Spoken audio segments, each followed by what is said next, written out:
Hey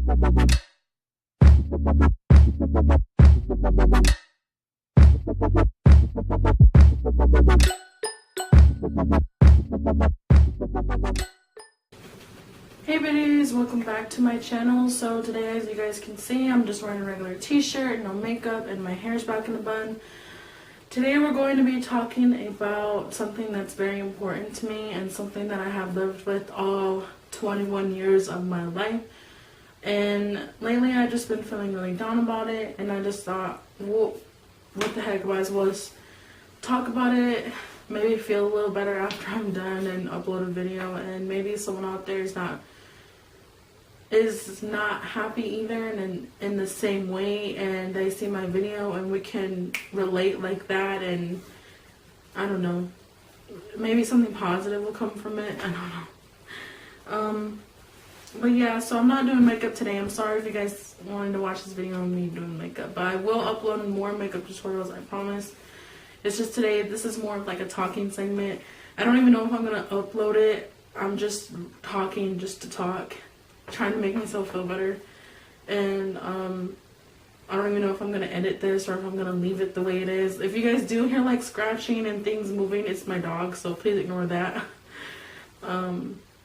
But yeah, so I guess we can get started. So I wanted to let people know that I have a learning disability. Yep. And I guess I've been feeling really upset and down about it because it makes me feel so frustrated. It makes me so angry and so sad sometimes that I don't want to cry. I don't want to cry. Okay, don't cry. Don't cry, because I don't want to cry. When I cry, I look so ugly, but it makes me so upset and so angry to the point where I do cry. And it's not because like I'm sad, I'm like, oh, boo-hoo, like me, but I'm just like, I'm actually angry towards myself. And I guess the only way I can actually describe my learning disability is if I start all the way back to when I found out what it was and how it came about and everything. And to do that, I guess I have to start all the way back from me being a child. So let's start from there. So in the second grade, I had gotten held back, and in the beginning of that year, that's when I started to learn that things were different for me. So before I got held back, let's say I started at the beginning of the year of school, you know, I'm happy, I'm excited, you know, you just passed the first grade, you're going to the second grade, and you know, you're when you get done with another grade and you bump up, you feel like you're getting older, things are like, you know, you're just excited moving up with your friends, excited to see who's going to be in your class this year and stuff. Well, I know I moved up in my class, and we ended in the second grade. In the beginning of the year, I had an amazing teacher. I'm not going to say her name, but I had an amazing teacher. And this is when we were starting to learn our numbers, starting to learn like, you know, math and you know, things that are a little harder. Because that's what school is. Every grade that you go into, the 5th, 6th, you know, going up, things are supposed to get harder for you until you graduate from high school, right? Well, in the second grade, I had got there, and one specific memory that I have from there is that this teacher would call on kids in the beginning of the school day. So like, say we go in the classroom and sit in our seats. As soon as she walked in the classroom, she'd close the door and greet us and say, good morning, kids, how are you? And right when we start off the bat, she would ask us to stand up and ask each kid to count their numbers from 1 to 10, and then call on the next kid and count from 10 to 15. So as an example, she'd be like, oh, Alicia, count from 1 to 10. And so I'd stand up and I'd be like 1, 2, 3, 4, 5, 6, 7, 8, 9, 10. And I'd sit back down and she'd be like, that's great, awesome. And she'd ask another kid to count from 10 to 15, and then 15 to 20, 20 to 25, you know, and that would go around the whole classroom. I mean, I think in a regular classroom, there's like 12 not 12. I think like 20 kids. I think, don't quote me on that, but she would get to every kid all the way until we got to 100, to count to 100. And in the beginning of the year, I was like, oh, I don't know my numbers, but maybe in the middle or the end of the year, I'll start to get to know them. You know, it was just to like freshen us up and get ready for that year, because she would do it every day. Every day she would do this to help us, you know, remember our numbers, remember to count to 100. And I remember in the middle of the year, or not in the middle of the year, almost every day after the first day of school, almost until the end of the year, I would hate her calling on me. I would be like, oh my gosh, please forget that I'm here. Please don't call on me for anything. Please just ignore that I'm even standing here. Don't call me for anything, because that whole year I never got it. I never picked it up. And you would think like, what didn't you pick up? They're just numbers. She would call me and be like, Alicia, count from 20 to 25. And the person before that would count from, 11, 12, 13, 14, 15. So you would automatically think that, okay, it goes 1, 2, 3, 4, 5 in the 20s too. It's 21, 22, 23. It's just 20 in front of it now. It's just a 2. It's the same numbers, but it's just changed a little bit. I wouldn't even get that. When she would call on me, I would be like, I don't know. And she'd be like, what do you mean you don't know? It's 20. And I'd be like, oh, 1. And she'd be like, good job. Okay, what comes after 21 now? And you would think, okay, it's 2. It's just like 1 through 5, 1 through 10. And I could count those. I could be like 1, 2, 3, 4, 5, 6, 7, 8, 9, 10.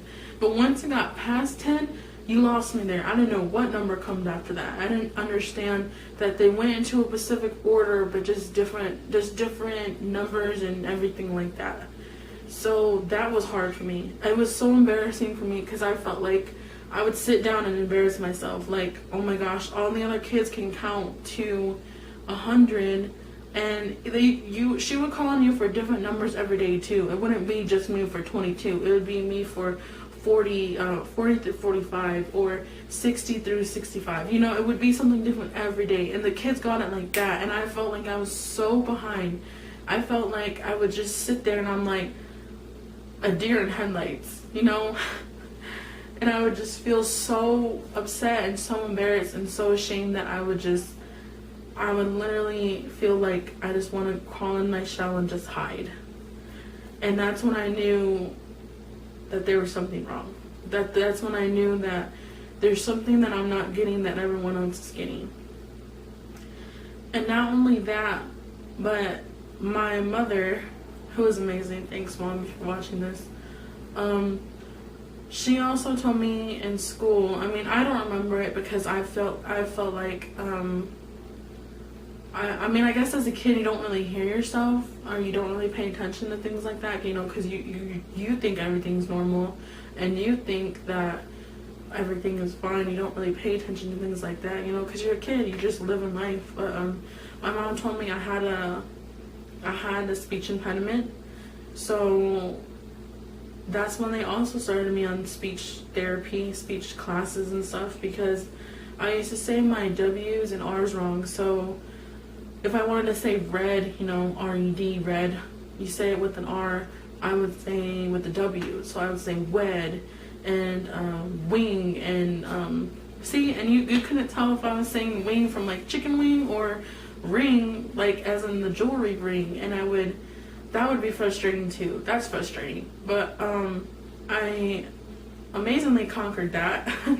Sometimes I do come up here and there of words, I'll stutter a little bit, or I'll catch myself saying things with the W, or just mostly when I'm angry. Mostly is when I'm angry it comes out, because I'm just going out the mouth, or if I'm talking really fast, or if I'm really excited about something, you won't hear, oh, but really exciting, and my family, my friends, people have to be like, Alicia, talk slower, calm down, let's get a cup of water, you're starting to stutter, or you're starting to say things with W's and stuff. But that was also when that came up during my second my second grade experience was I had found out I had a speech impediment, and then I had a learning disability. So what happened was that I got held back. I told my mom, you know what, we don't think she's ready. She's behind than the other kids, and we just feel like maybe she'll be ready if we pull her back, and she'll stay another year. We'll work with her for another year. And that was hard for me because in school, you know, you develop relationships with kids, and you become friends with them. And in school, especially so young, kids can be so mean, so brutal now. I can say, I guess, like, they can be so mean and just bullying. And I don't want to say that, I mean, I never really got bullied. I do remember, like, being ashamed and feeling embarrassed because the next year we came back. Okay, so I already got home back. They told my mom I couldn't go to next grade. We come back the next school year, and like I said, you're so excited to see your old friends from the same school, and I went to the same class, and there was a whole different group of kids. Whole different group.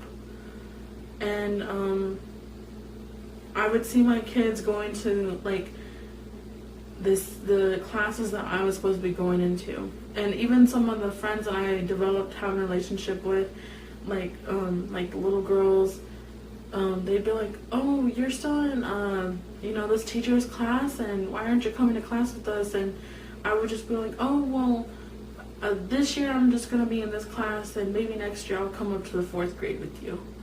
And you know, like, that's just heartbreaking. It was heartbreaking for me because I didn't want to admit that there was something different. There was something different about me than the other girls. Not than just normal, like, oh, my skin color is different, my voice is different, my body's different, but something mentally different with me. So that was hard. But nobody really made fun of me. No one really, but that was hard for them to ask questions and be like, and they could pick that up. I mean, you think kids are not smart? Kids are smart. I mean, in that grade, 2nd grade, I mean, you wouldn't think so, but the girls were like, what do you mean you're going to come to the 4th grade with us? Like, you should come to class with us right now. And they just asked a lot of questions. Well, and I know they didn't mean it coming from a vicious place, but to me, it was like, oh man, like, just go. I'm already embarrassed, you know? And then I finally had to come out and tell them that I wasn't going to go to school with them in that way. Like, I'll see them on the bus and I'll see them during lunch and stuff, but to actually go to class with them, I can't because I got held back. And from there, they're just like, okay, and that was it. And that was pretty much it for, like, our friendship and stuff, you know, because it's pretty hard to be friends with girls that you're not in the same grade with anymore. But the one thing that made it so much better, though, walking into that classroom again, was that luckily I had my sister in there. Now, me and my sister are a year apart, and we were supposed to be a grade apart. Like if I went to the 3rd grade, she was going to be in 2nd grade. So when I got home back, we ended up being in the same grade, in the same class and everything. And my sister, I mean, already without even going to school and stuff like that, she was already my best friend. So it was like walking into a classroom and seeing, I don't want to cry, don't cry. I don't want to cry, sorry, give me a minute. It was like seeing a beautiful, friendly face that you recognized. And that was the most, like, relieving moment ever. Oh, I don't want to cry, don't cry. Oh, don't cry. Anyways, because my sister, I knew that she loved me no matter what, and she would always be there for me. So it's just amazing to have a sister, built-in best friend that's always there for you no matter what. And even when the teacher, and this was like a bad, terrible decision, but she would sit us next to each other, And when she would call on us to count numbers, my sister would literally be there whispering or like tapping me how many times like to count. So I wasn't embarrassed no more of counting in front of everyone because my sister was helping me cheat. So there's that. But like, so in that grade, I realized that they would take me out of class, I think maybe once a day, almost every day. They would take me into a classroom, and there would be another, I don't know if it's like a teacher or an assistant, but that lady would sit me down and try to talk with me. So she would sit me down and she'd be like, okay, Alicia, we're going to, I guess it's these, like, it is speech therapy, but we would read these pamphlets, we would go over words that I had stumbled on, and she would just be like, a window and ring and roller coaster, and I would try to say it, and I would say it, and she'd, grab my face, and she would, try to, not hard or anything, but she would just be like, oh, roller coaster, and we would go over together, like, roller coaster. And eventually I didn't need speech therapy anymore, to where she was like, you know what, Alicia's good, she doesn't need it no more, and I moved on to the 3rd grade. But me and my mom and all of us still noticed that there was something wrong with me because I wouldn't pick up things faster. So in like the 3rd, 4th grade, they started to teach you how to like read. I mean, you already know how to read, but they're teaching you how to read like chapter books, and they're teaching you how to read like, that was when like Judah B. Jones was, that girl. And they were teaching like, how to read her chapter books, reading for the summer and things like that. And I could literally read over a chapter, a whole full chapter in a book, and you would turn around as soon as I get done and ask me what happened in that book, and I'll be like, I don't remember. I don't remember what happened in the book because I really didn't. I could read it out loud, read it 10 times over, and I won't remember what it is. And the most frustrating thing is that I never learned. I mean, maybe my mom knows. I mean, I've tried asking like teachers, and I've tried asking people. I don't know if my mom knows. I'm pretty sure she don't, but I've tried asking what this was, like if there was a specific name for it. What I wanted was a name so that I could look this up and be like, oh, this is what it is. This is this is what would help me. This is how, the way I should study, and this is the way I should do things. And I've never had a name for it. And so it was so frustrating because the only way I can describe it is like memory loss. That's the only way I can describe it. That's literally it. Memory loss. Oh, sorry, my headband came off. Memory loss. That's it. Because it's not even my whole memory. It's just bits and pieces. Literally bits and pieces of it. I remember my mom. Excuse me. Sorry. Oh. Okay. But I remember my mom being like trying to study with me and trying to help me do things in our kitchen, like going over my math, reading a book, and I would sit there and I'd be like, I don't get it, Mom, I don't understand, I'm trying and it's not working. I'd get so upset, and my mom being like, Elise, yeah, it's okay, everything will work out. And I mean, she was right. Eventually everything is better now. But in school, I hated being in school, and I would tell her that. When I tell you guys, I would legit cry and be so angry during like school and during homework and stuff. I'm not joking. You can ask my mom, my sister, anybody else. I don't know about my friends. I really never really vented to any of my friends to actually tell them what was going on, but I'm pretty sure they knew. But I would literally sit there and bawl. Like, I would cry and be so angry and be like, I just want to understand what's going on. I just want to get what everyone else is getting. It's like someone in the room telling a joke and you don't get it, but it's like every single time you don't get the joke, and it's so frustrating. That's the only word I can think of, is frustrating, because I would sit there and I would cry and tell my mom, like, my sister got an A on this test and I got like a D. I'm barely passing, and I studied harder than she did. I practiced more than she did. I would work my butt off, and that's all I would get was a D. That's all I would get. And sometimes sometimes it would pay off. Sometimes I would get in it and I'd be like, oh yes, that's the feeling I wanted, was to actually get something, get somewhere and be better. But most of the time I really didn't. I would be lucky if I got a C or a B in class, and that's all I wanted, was to be the same at where everyone else was at in the level. And my mom would tell me, you know what, Alicia, things are going to be harder for you because you don't understand. You don't understand what everyone else is thinking. You don't understand their mental stability and stuff.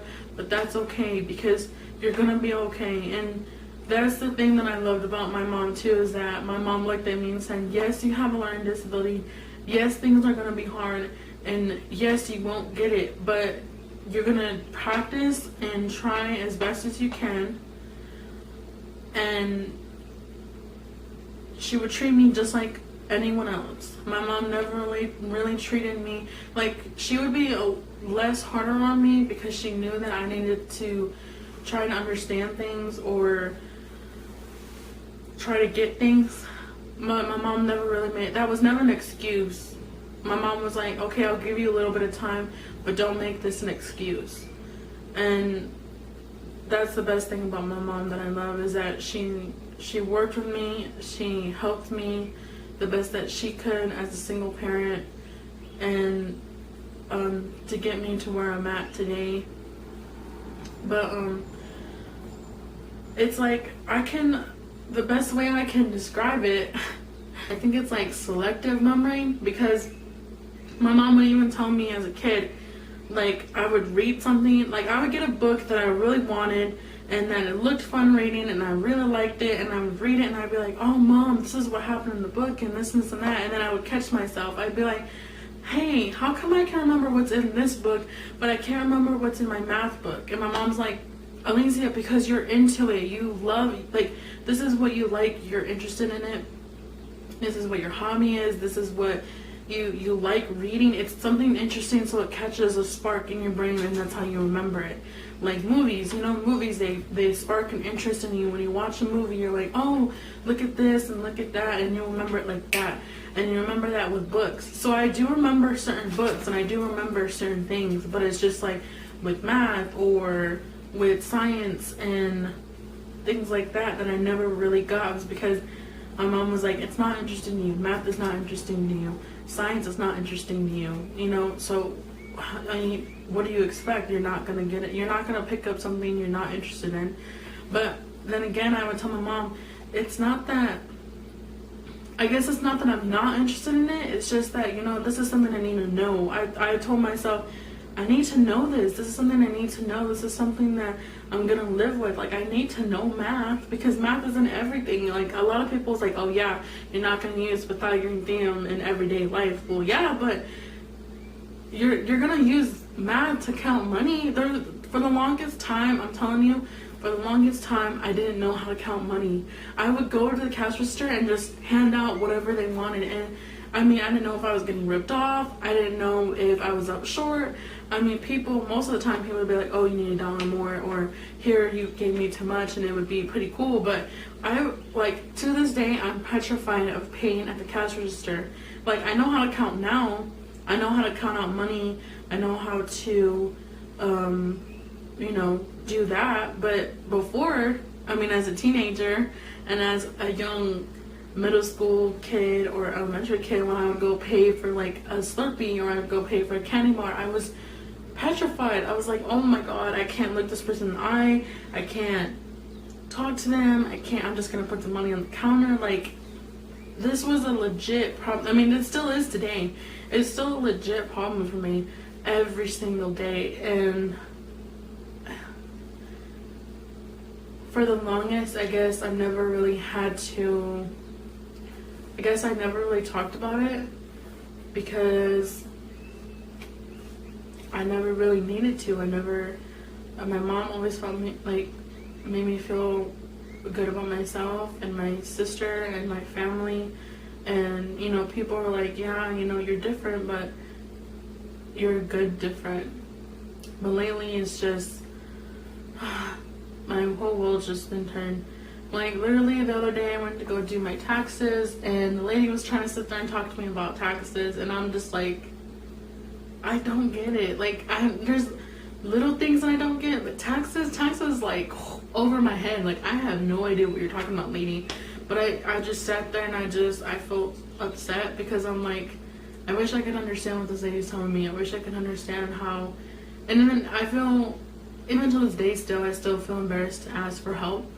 Like, how hard would it have been for me to be like, oh, I'm sorry, ma'am, like, I don't understand what you mean, and could you explain that differently and stuff. But it's just I've had like this really bad shame, like, that I've had for a long time, for a really, really long time, even in high school. So middle school's over, I go into high school, and all through high school, every day, a teacher, which I'm not going to say her name, she's an amazing teacher too, she works at Madison High School, but she would take me and a couple other students, and we'd go into a classroom with hers, and if we had a test, she would read it out loud. She'd be like, okay, so the capital of Washington is A, B, C, or D. And then she'd sit there and wait for us to bubble in the letter, and then she'd be like, okay, we're going to go on to the next question. And that right there would help me a lot. Like, a lot throughout school, middle school, elementary, and high school, was that teachers would read to me, teachers would study with me, but the teachers there at Madison High School helped me so much. They did. They really did. They helped me a lot. And they sat down and worked with me. They sat down and talked to me, and they would help me in any way I needed help. Even after school, if I needed help, all I had to do was ask. And I would be like, oh, hey, can I stay after school for 30 minutes? I really didn't get the subject. I really need help. I really want to pass this test. And they'd be like, yeah, sure, come by and I'll stay an extra 30 minutes throughout my day, and we'll go over this together. And that was like the most amazing part about my high school, was that they helped me so much. And in the beginning, I legit not. There was this wonderful assistant teacher that would help me, and I was just so stubborn and so angry. Because first of all, Madison High School was not the original high school I wanted to go to, or that I really wanted to be at. I wanted to go to Adrian High School, which is a whole different high school. But so I moved from Adrian, I went to Madison. And when I went to Madison High School, I guess I was angry, because that's not the high school I wanted to go to. That isn't the place I wanted to be at. But I went, and I would show up for school, and this one teacher would sit there, and I think it was history class, because that was hard for me too. She would sit at my desk, and every day, she would sit right next to me. So like, this is my desk, she would be like right here next to me, pull up a chair and sit right next to me. Like, wasn't ashamed or anything. And I was ashamed because the kids could tell that she was in there just for me. And she would walk around the classroom, and she would ask other students if they needed help, but majority of her attention was on me. And she would sit there and she would ask me, hey Lacey, do you need help with this? And me, being the person that I was already angry, because that's the school I did not want to go to. I was angry because of my learning disability. I was just angry that she was in there in general. Like, I felt embarrassed because I was like, everyone knows I'm stupid now. And so she would ask me that, and I'd be like, no, I don't need your help. And she would be like, oh, well, you're not taking notes. You really do need to take notes to help you study. And I'd be like, well, I can do it myself. Thanks, though. Like, I would be like real mean to this lady. And this lady was a lot older lady. I think she was in her like 60s, I think. She was a cool lady. But so for a long time she noticed I wasn't taking notes. And what she did, which I praise her so much, was that she would take this chair and she'd sit right next to me. And she said, you know what? She said, if you're not going to write your notes, then I'm going to sit here every day next to you until you do. And I'm not talking about sit next to you and watch you. I'm talking about sit shoulder to shoulder to where our shoulders are touching each other. You can feel me breathing on you and everything. And I'm not going to move until you start writing your notes. Every day. And I looked at this lady and I was like, this old lady does not scare me. And I told her, I said, okay, well, you're going to sit there for a very, very, very long time. You're going to sit there for a very long time, lady, because I'm not budging. I'm not moving. I thought I was bad. Like, I thought I could get my way and everything. And I was like, this lady don't scare me. So I told her, I said, you're going to sit there for a very long time. And I hope you have all the time in the world or whatever. I was just talking real big smack, right? And she was like, you know what? She's like, you don't scare me either. She said, because I've beaten cancer. I think she said once or twice. I can't remember, but she said I've beaten cancer. And if I can beat cancer, I can beat you. And I looked at her and I was like, okay, lady, whatever. So this lady sat next to me every freaking day until I started writing my notes. And I was like, this lady started to annoy me. Like, really annoy me. She would sit next to me. She'd bring in chips and stuff. And like, she'd be like, and I'm like, can you eat somewhere else? I'm trying to listen to this man talk, like the teacher talk, whatever. And she was like, oh, am I bothering you? Like, she knew what she was doing. She knew that if she got on my last nerve, that I would snap. And at first I was like, oh no, I'm going to block her. I'm going to try to do my best. But this lady knew that just in that I think that first year of school, she knew how to get underneath my nerve. Like, my nerve so bad. And to the point where I turned around one day and I was like, if I freaking start writing down my notes, will you please go sit somewhere else? And she looked at me and she's like, oh, you're giving it? And I was like, yes, please, I'm begging you, go sit somewhere else. You are like chomping in my ear. She would literally bring like something to snack on every day and then have like a water next to her. So she'd be like drinking next to me and everything. And I was like, oh my gosh, I'm trying to listen to my teacher talk. I'm trying to take like everything in and absorb it. Because I thought that I would be like, if I don't take notes and everything, I don't care. I don't care if I pass this test or whatever. Maybe my mom or someone could take me back to the school I wanted to go to, but that didn't happen. So I was just like, oh my gosh, if I start writing my notes, will you please leave? Please go. I'm begging you. And she was like, okay. So she got up and left. From to this day, I would write notes every single day. Every day I write notes. Like, I write down, like, I literally have a planner now, and I write down what I'm going to do in the day so I don't forget. I write everything down because of that woman. And that woman helped me out a lot. And she was amazing.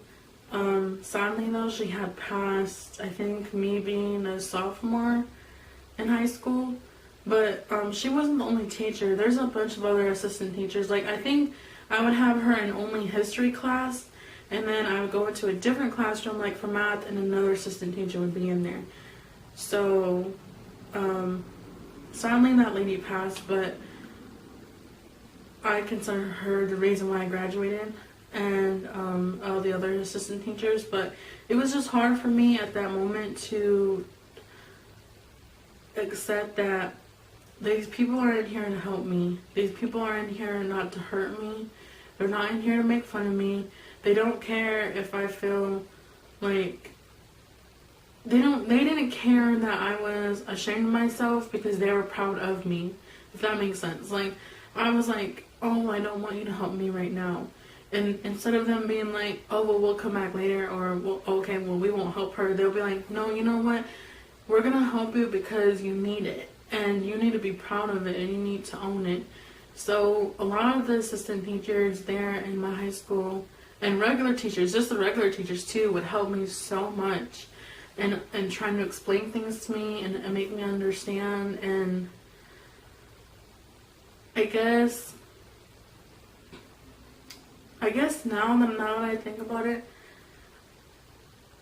I am proud of it. I'm proud of it because I know I am different, and I know that things might not come easy to me, but anyone out there who has a learning disability, who's autistic, who's dyslexic, who, you know, just has any learning disability, any type of learning disability, I want to tell you right now that yes, there's days where you might feel frustrated and you might feel like, you know what, I'm just not even going to try anymore. I'm not going to work hard no more. But listen to me. If I can do it, you can do it. You can do it too. And I'm just realizing that now. Like, I feel so much better now talking on the camera. I know that sounds so stupid. People are going to be like, she's just talking in her living room, just talking on camera, and now all of a sudden she feels better. But it just made me feel better getting it out. And now I'm realizing, like, there's going to be other people watching this video. So I want to say that I graduated from high school and I graduated from beauty school. And if I could graduate from both of those things, you can do anything. You can do anything you put your mind to. And that is a legit quote from my mother. You can do anything that you put your mind to. If you want to go to NASA, go to NASA. If you want to, you know, cure cancer, cure cancer. It doesn't matter. Anything you want to do, you do it. As long as you don't make an excuse. My mom never let me make an excuse like, oh, well, I'm stupid, I can't do this. Nope, that's not happening. That is not happening. You are not stupid. You just learn a little slower, but that is not an excuse. That's not an excuse for you to get by in life. So what I'm saying to you guys is, yes, I might feel sad. You might feel sad about the way things just handled, you know, because we didn't ask for this. We didn't ask for us to be different, but we are. And that is our weakness, but yet our superpower at the same time. And so, I guess I'm ending this video by saying that I have a learning disability. I had a speech impediment. I did have a speech impediment. Sometimes I do. But it makes me, and I guess that's what makes me beautiful on the inside of my brain. And I guess I'm saying that now that I realize this, I wouldn't change it. I wouldn't change me to be like anybody else in the world. I wouldn't change to be the smartest person in the room. I'd rather not get the joke than understand and just feel different, I guess. I guess that's what I'm saying.